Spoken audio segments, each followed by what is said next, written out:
Oke, assalamualaikum warahmatullahi wabarakatuh. Halo guys, episode ketiga.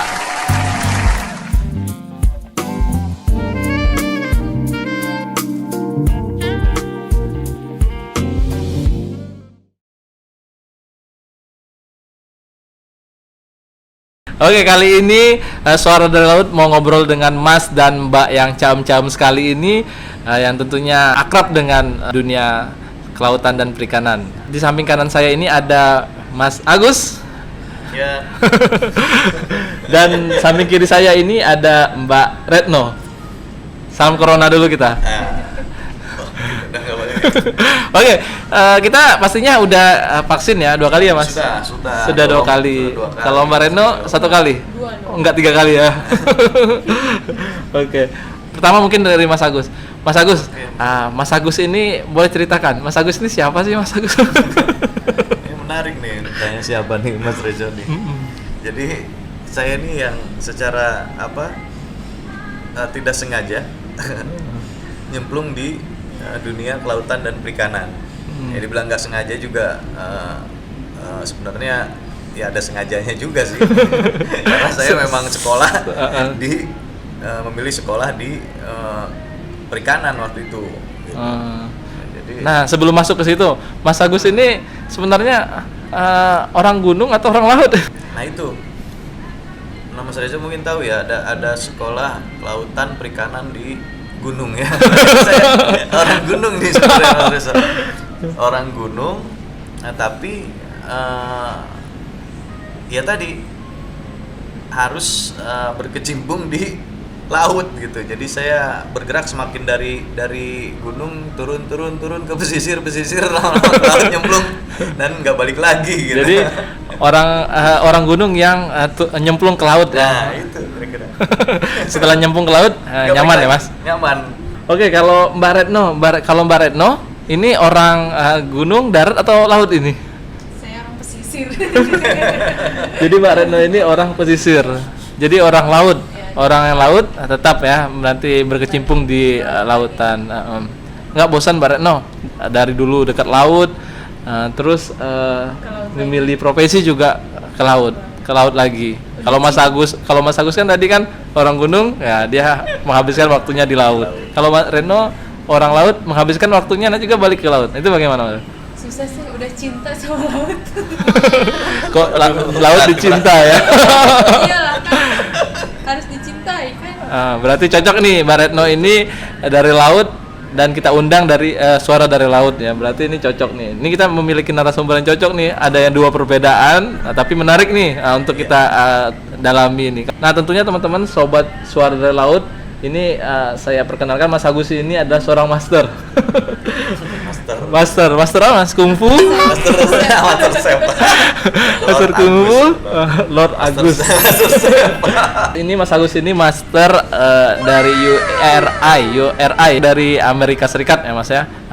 Seorang lulusan master dari Amerika Serikat. Tentunya banyak yang pengalaman yang didapatkan selama menempuh master di sana ya Mas Agus.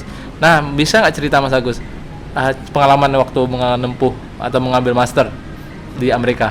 Nah, ini kalau yang berhubungan dengan laut dan pantai ini yang menarik nih Mas Rezo ya. Iya. Jadi yang pertama kali saya kan sering ke pantai di Indonesia ya, indah-indah ya. Enggak sering sih, beberapa lah. Orang gunung sering ya. Mungkin setelah nyemplung ke laut, sering. Jadi sering ke laut, ya kan, ke pantai. Suatu hari saya kebetulan di Rhode Island, ini ada pantai namanya Narragansett. Nah, saya ke situ, bagus pantainya. Terus rencananya saya udah pakai celana pendek lah karena memang summer saat itu tuh, musim panas. Ceritanya mau main-main air gitu. Nah, begitu saya menghampiri ke pantai ini, ceritanya mau masukin kaki saya ke air laut ini, dan ternyata airnya dingin gitu. Nanti kita orang dari tropis ini, orang tropis ini ketemu air dingin gitu, ya langsung ciut, harus balik lagi saya. Nah itu aja yang pertama kali tuh yang menarik tuh salah satunya, selain masih banyak lagi lah ya.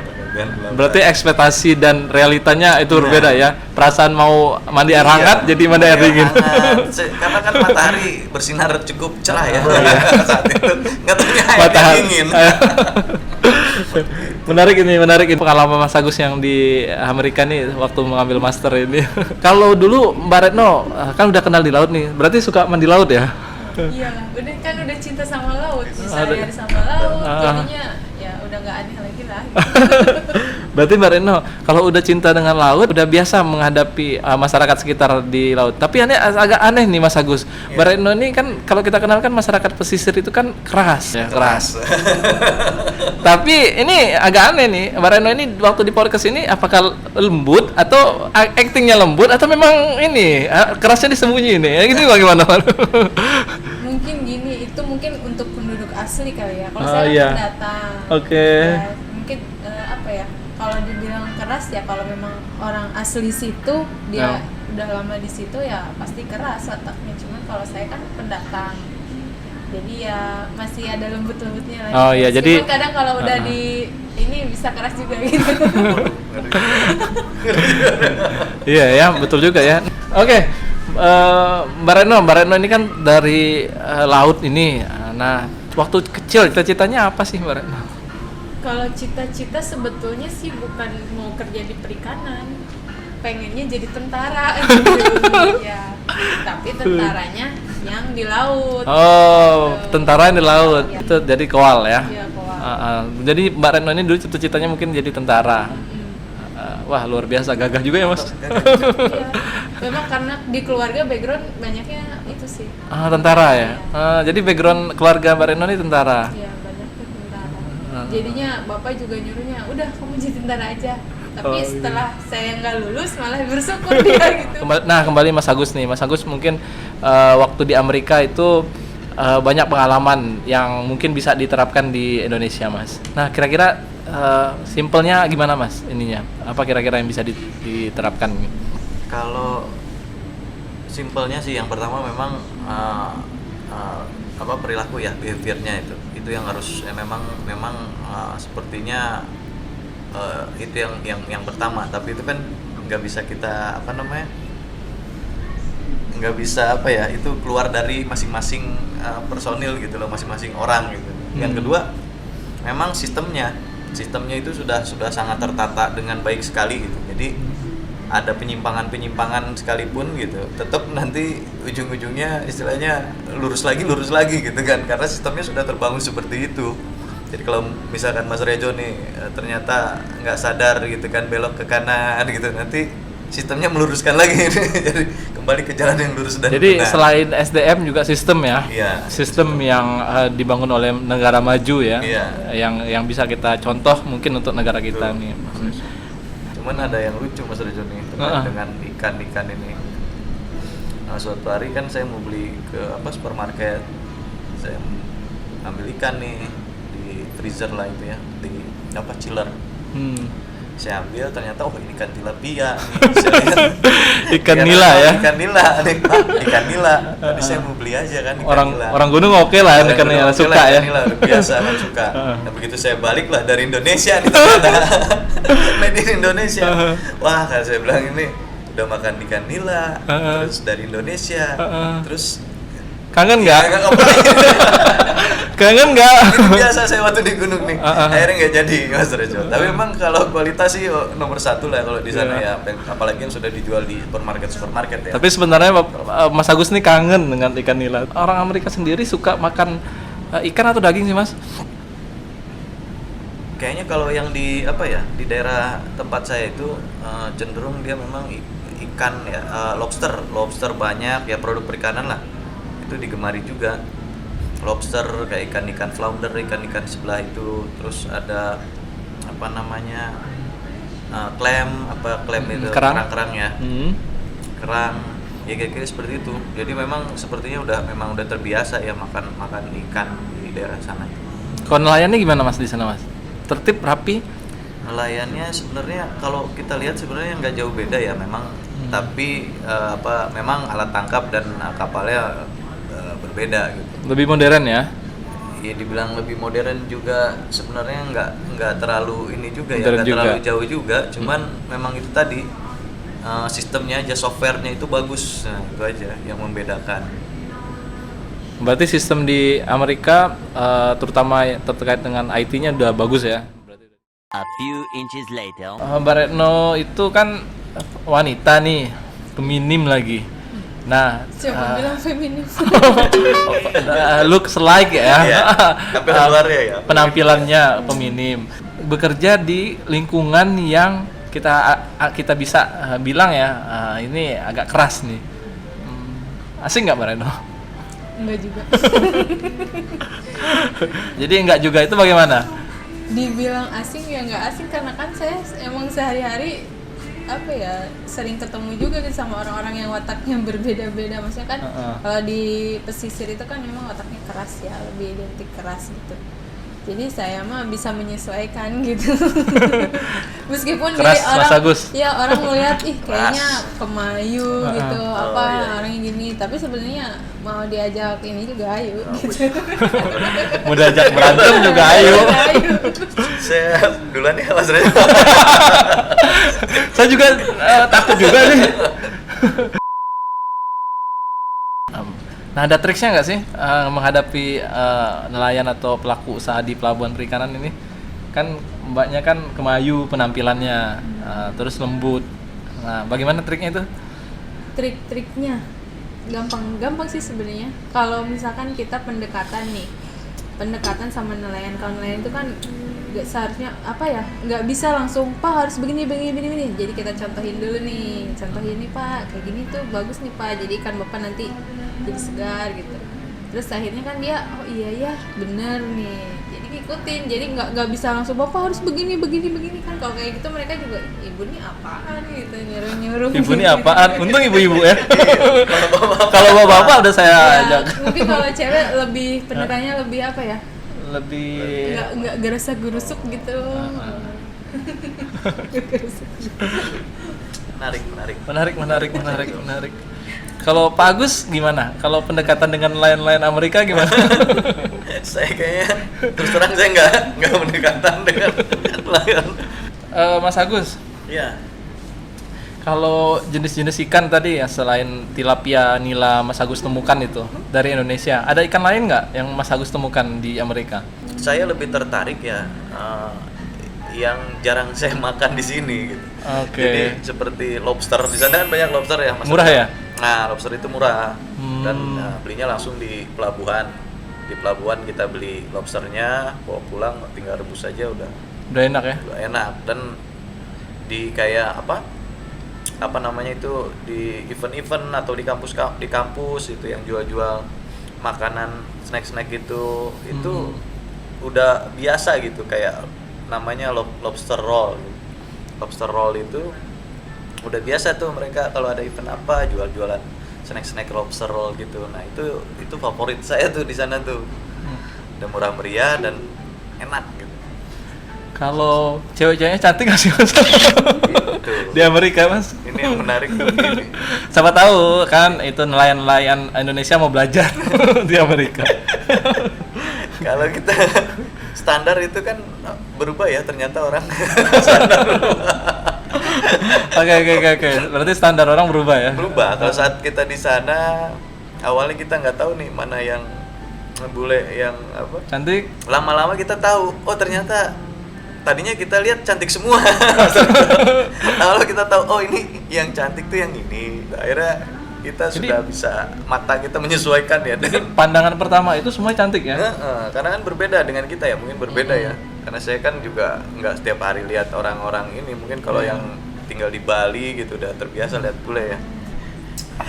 Oke, Mbak Retno kan dekat sama nelayan ya, yang berkomunikasi atau ya bisa bilang bercanda gurau ya.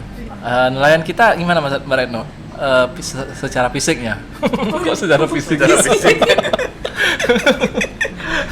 Kalau untuk secara fisik ya namanya nelayan di pesisir dan jauh dari ibu kota gitu. Ya kayak begitu lah. Kadang di kapal tanpa berbusana gitu, cuman apa, kayak nggak inilah Nggak gitu. canggung ya lihatnya. Nggak canggung Udah lihatnya. nggak aneh lagi lah. Udah nggak aneh lagi. Berarti udah biasa, Mbak. Biasa.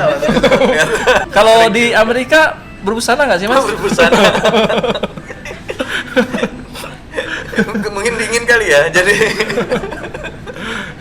Kalau di Amerika berbusana ya, Mas? Ya? berbusana. Oh, Beda mungkin suhunya. kita minum kopi dulu ya. Mbaknya minum apa? Coklat. Coklat, oke. Coklat, ya. Nggak suka kopi, Mbak? Baik. Tapi sebenarnya kopi itu nggak pahit aja sih. Ada yang masem. Iya, sebenarnya kalau kita tidak kuat merasakan pahitnya kopi, Iya. belum mampu gitu. Bagaimana kita merasakan pahitnya kehidupan gitu. Luar biasa.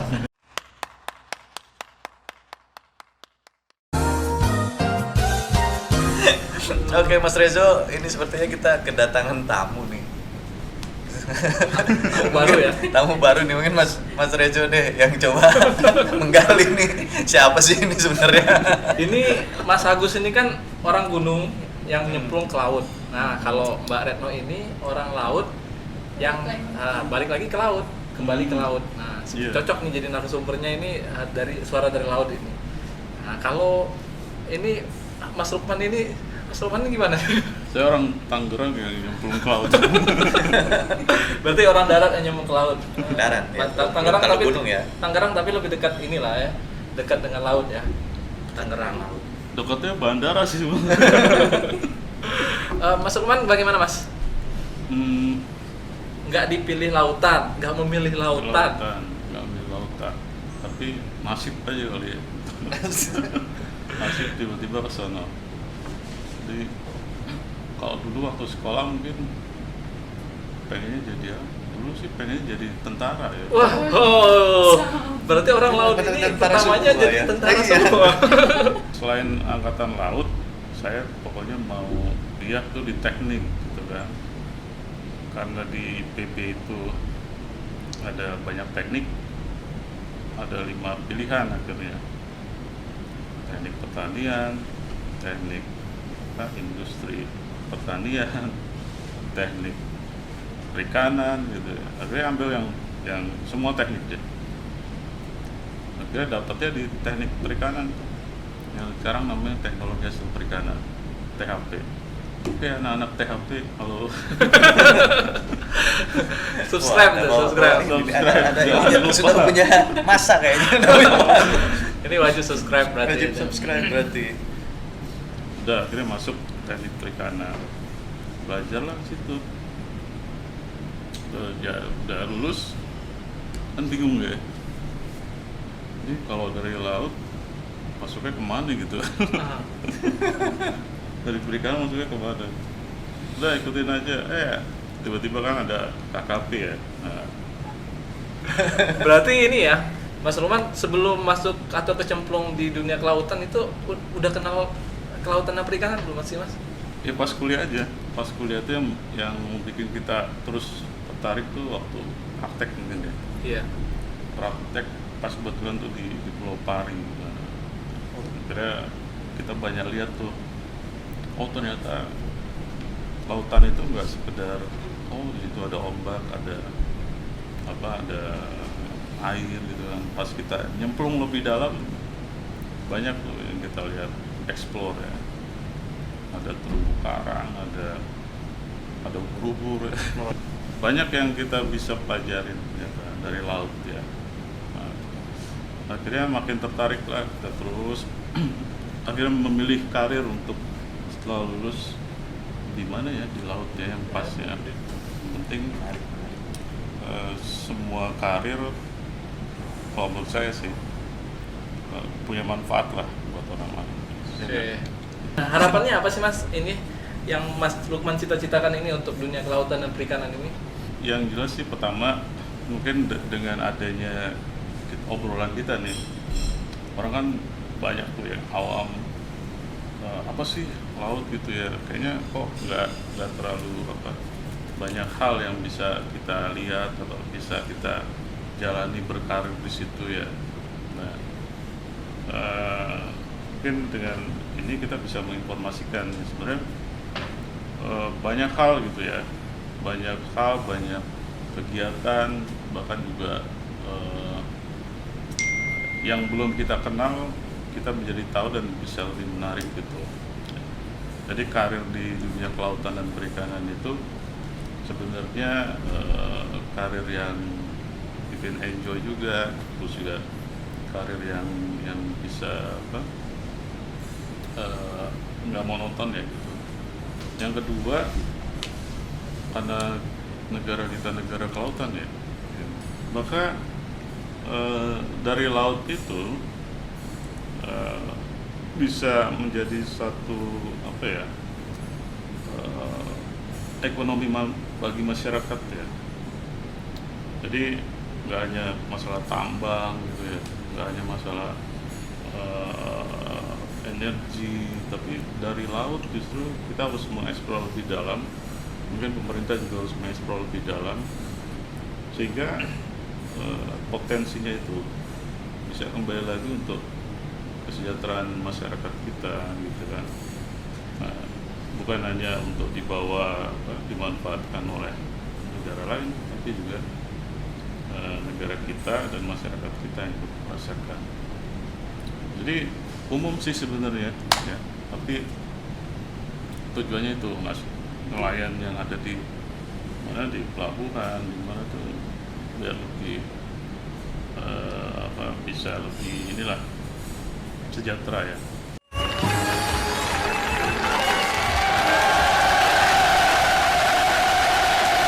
Jangan lupa pilih saya 2024. Ya, tapi cocok sekali nih calon wali kota atau calon gubernur ini tentunya di bidang kelautan perikanan. Gubernur Banten di Pulau Pari tadi.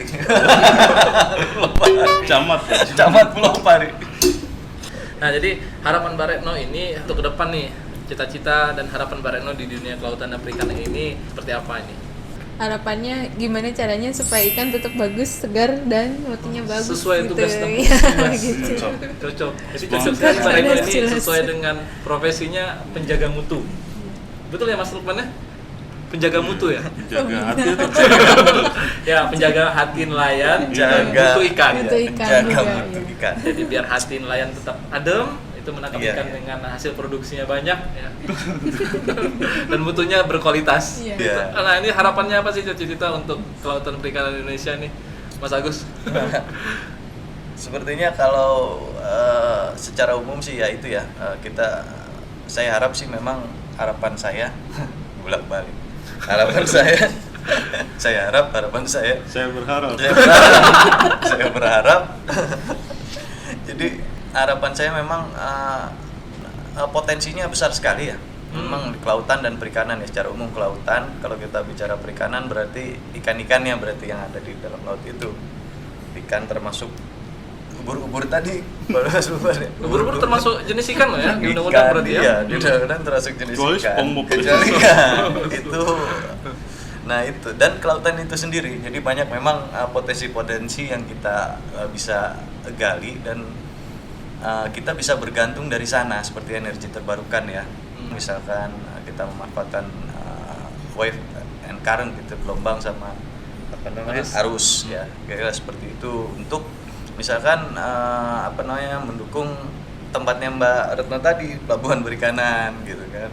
Selain dari ikan-ikannya sendiri itu mengeksplorasi, tetap menjaga kelestariannya Mas Rizal. Nah, kira-kira itu supaya nanti kedepannya memang anak cucu kita masih tahu itu ikan tongkol tadi baru. Jadi kalau Bisa, nanti bisa. presidennya tahun 2035 gitu misalkan nanya jenis-jenis ikan, Masih ada tuh nama ikan tongkol itu masih ada gitu. Nanti kalau udah sampai nama ikan tongkol itu udah hilang, nggak disebut-sebut lagi gitu. Nah itu yang sangat disayangkan. Saya harap sih itu tetap menjaga kelestarian dan menggali potensi-potensi yang masih belum termanfaatkan. kira itu. Yang pasti dapil Mas Lukman sama Mas Agus nih jangan sama ya. Nah iya jangan sama nanti soalnya kita Pasangan bisa boleh. Oh, pasangan. Bisa, Pasangan bisa. boleh. Pasangan boleh. biar lebih kuat ya maksudnya ya.